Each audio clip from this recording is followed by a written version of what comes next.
আজকে আমরা একটা নাম্বার সিস্টেম নিয়ে আলোচনা করব। তো সেই নাম্বার সিস্টেম নিয়ে আলোচনা করার আগে আমরা দেখে নেব যে আমরা অলরেডি যে নাম্বার সিস্টেম সম্পর্কে জানি তার সঙ্গে তার সাদৃশ্য কি বৈসাদৃশ্য কি সেগুলো আমরা আলোচনা করব। তো আমরা যে নাম্বার সিস্টেমটা অলরেডি জানি সেটা হচ্ছে ডেসিমেল নাম্বার সিস্টেম বা দশমিক সংখ্যা পদ্ধতি।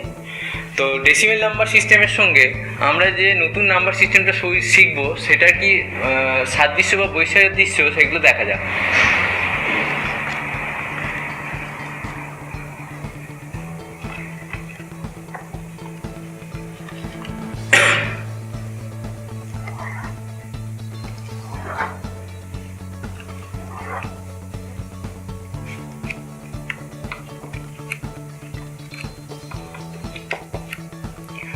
Unique number.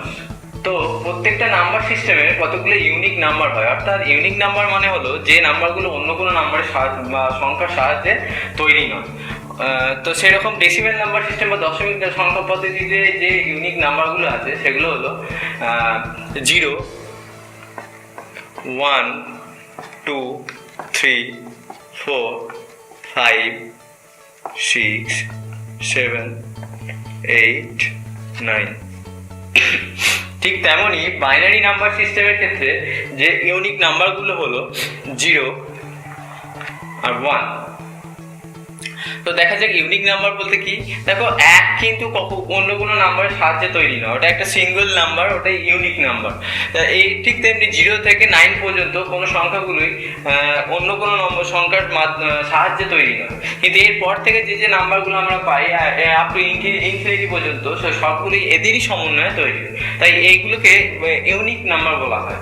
সেই পার্সপেক্টিভে এগুলো হলো ইউনিক নাম্বার। তো ঠিক তেমনি বাইনারি নাম্বার সিস্টেমের ক্ষেত্রে ইউনিক নাম্বারগুলো হলো 0 আর 1।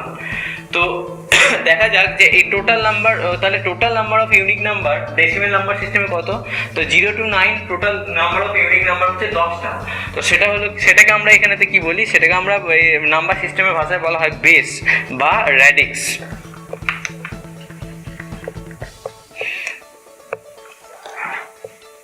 তো বেস বা র্যাডিক্স হলো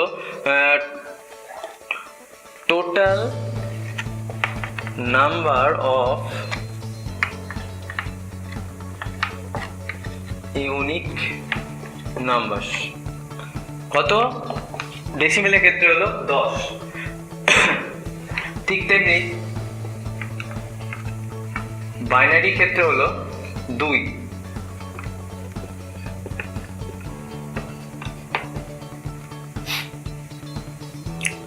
আচ্ছা, এদের বেসিক অপারেশনস গুলো, যেমন ডেসিমেল নাম্বার সিস্টেমের ক্ষেত্রে যে বেসিক অপারেশনস গুলো আমরা দেখতে পাই